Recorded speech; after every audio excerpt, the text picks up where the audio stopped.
வணக்கம். அருள்மிகு பெரியபாளையத்தம்மன் திருக்கோவில் மாங்காடு. ஒரு 4 days முன்னாடி 4 நாளுக்கு முன்னாடி பெரியபாளையத்து பவானி அம்மன் என் மேலே எப்படி வந்தாங்க அப்படின்ற கதையை பற்றி நான் சொல்கிறேன்னு சொல்லியிருந்தேன். அதோடைய வீடியோ தான் இது. அதுக்குடைய வீடியோ தான் இப்போ சொல்ல போகிறோம். பெரியபாளையத்தம்மன் எப்படி வந்தாங்க, ஃபஸ்ட்டு பெரியபாளையத்தம்மன் எப்படி வந்தாங்க அப்படின்னு சொல்லிடுறேன். இதோடைய பின் வரலாறும் இருக்குது, அதுவும் இது கூட சேர்த்தே சொல்கிறேன். எனக்கு ஒரு 12 வயது ஆகும். நான் ஃபஸ்ட்டு கதையில் முழுமையான கதையிலேருந்தே சொல்கிறேன். எங்கள் வீட்டில் என்ன பண்ணாங்க, ஃபஸ்ட்டு பூர்வீகமாகவே ஒரு 15 தலைமுறைக்கு இருக்கும். அப்போ வரைக்கும் பெரியபாளையத்தை தான் குலதெய்வம்னு நினச்சி பெரியபாளையத்தை வணங்கிட்டே வந்தாங்க. நாங்கள் அப்புறம் குலதெய்வம் பெரியபாளையத்தம்மா இல்லைப்பா, நம்மளுக்கு இந்த சாமி தான், நான் பேர் சொல்ல விரும்பலை, இந்த சாமி தான்ப்பா அப்படின்னு சொல்லும்போது எங்களுக்கு கங்கை திரட்டி அம்மன் தெய்வம் தான் கண்டுபிடிச்சிட்டாங்க. கண்டுபிடிச்சிட்டாங்க. அப்புறம் என்ன பண்ணாங்க, கங்கை திரட்டி ஒவ்வொரு வீட்டில் குலதெய்வம் வழிபாடு ஒவ்வொரு மாதிரி இருக்கும். எங்களுக்கு என்ன செஞ்சாங்கன்னா 9 பொங்கல் வைப்பாங்க முனீஸ்வரரோடு சேர்த்து. எப்பவுமே எந்த பூஜை போட்டாலும் முனீஸ்வரர் சேர்த்து தான் பொங்கல் வைப்பாங்க. அப்படி பொங்கல் வைக்கும் போது பெரியபாளையத்தை விட்டுட்டாங்க. பொங்கல்லாம் வைக்கும் வீட்டில் பொங்கல் வைக்கும்போது பொங்கல் வச்சுட்டாங்க. கோவில் எங்களுக்கு எந்த பத்திரிக்கை இருந்தாலும் கோவிலில் வைக்கிற பழக்கம் உண்டு.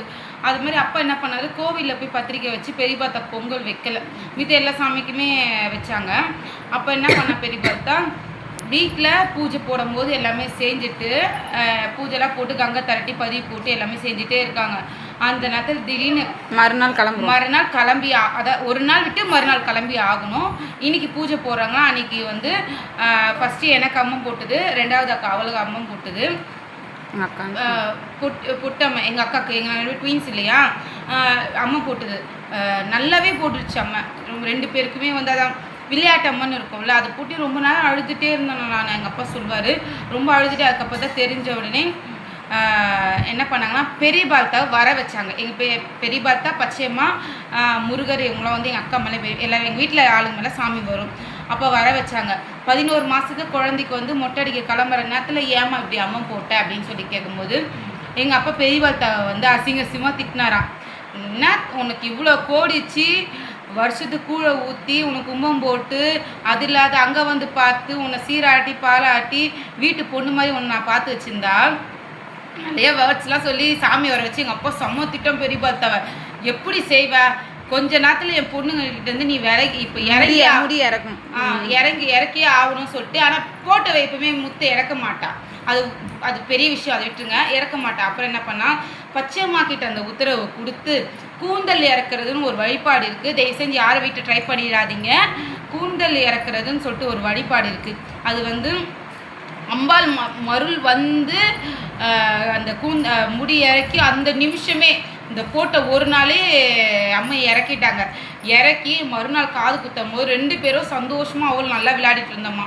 எல்லாருமே அதான் சொன்னாங்க, அம்மா போட்ட குழந்தைங்க கத்தனை பேடிக்கே இருந்தோம், எப்படி அது சரியாச்சு அப்படின்றது ஒரு பெரிய ஒரு அதிசயமாகவே இருந்தது. அதுக்கப்புறம் எங்கள் அம்மா கிடையாது. அதுக்கப்புறம் என்ன ஆச்சுன்னா தொடர்ந்து ஒரு 5-6 வருஷத்துக்கு தொடர்ந்து அம்மா போட்டுகிட்டே இருந்தா பெரியபாளையத்தை. எங்கள் வீட்டில் போட்டுகிட்டே இருந்தா. புத்தாளம்மா பெரியம்மா இது மட்டும்தான் அந்த காது வழியாக வரும்ல, அதுதானே பெரியபாளையத்தை முகம் மாதிரியே இருக்கும். அந்த அம்மா வந்துட்டே இருக்கும். அவளுக்கு தண்ணி ஊற்றினா எனக்கு தண்ணி ஊற்றுறேன், எனக்கு ஒரு ஸ்கூலில் மிஸ்லாம் என்ன சொல்லுவாங்க, 6 மாதம் கூட இவங்க ஒழுங்காக ஸ்கூலுக்கு வராது கிடையாது, இந்த மாதிரி அம்மா போட்டுட்ருக்கு, நீங்கள் பாருங்கள் ஃபஸ்ட்டு என்னன்ட்டு பசங்களுக்கு அப்படியே சொல்லும் போது கனவுல பெரியபாளையத்தை ரொம்ப தொல்லை கொடுத்துட்டாலாம். எனக்கு தெரியாது, என்னுடைய சிரசை நீ வீட்டில் வாங்கி வச்சுதான் ஆகும், வாங்கி வச்சு அம்மா போட்டு நிறுத்துவேன் அப்படின்னு சொல்லிட்டாரு. தொடர்ந்து அதாவது ஒருத்தவங்களுக்கு 1 மாதம் 2 மாதம் போட்டுட்டு 1 வருஷம் கழிச்சு போட்டால் தெரியாதுங்க. தொடர்ந்து அம்மையாகவே இருந்தா, மாற்றி மாற்றி மாற்றி மாற்றி அம்மையாக இருந்தா வீட்டில் ஒரு சாமி கும்பிட முடியாது, ஒரு கவுச்சு எடுக்க முடியாது, ரொம்ப கஷ்டமாக இருந்தது. அதுக்கப்புறம் பெரியபாளையத்தை சிலை வாங்கி வைக்கிறேன்னு சொல்லிட்டு அப்போ பெரியபாளையத்தை பிடிவாதமாக வாங்கி வைக்காம விடலை, வாங்கி வச்சுட்டோம். வாங்கி வைக்கிற அன்றைக்குமே அம்மையை போட்டு தான் வந்தா. அதுலேருந்து எங்ககிட்ட பெரியபாளையத்தை வரது, அம்மையை வாக்கறது இல்லை. நல்ல ஏதோ ஒரு வாட்டி மட்டும் வந்துட்டு போயிட்டா, அவ்வளோதான். அது கூட ரொம்ப வருஷம் கழிச்சு தான். அது சின்ன பிரச்சனைனால வந்துட்டு போனா. அது முத்தம்மா தான் வந்தா. ஆமா, புத்தாளம்மா வரல. எங்களுக்கு அது ரொம்ப சந்தோஷமா இருந்துச்சு. எனக்கு அம்மா போட்டு அவ்வளோ சந்தோஷமா இருக்கு. அது இப்போ 14 வருஷத்துக்கு மேல ஆகுது. அது அம்மா போட்டு 16 வருஷம் ஆகுது. இதுக்கப்புறம் எங்க வீட்டில் யாருக்குமே அம்மா போடல. ரீசெண்டாக ஒருத்தர் மட்டும் தான் இப்போ அம்மை போட்டது. அதுக்கப்புறம் என்னாச்சு, பெரிய பாத்தா வாங்கி வச்சு கொஞ்ச நாள் போயிட்டே இருந்தது.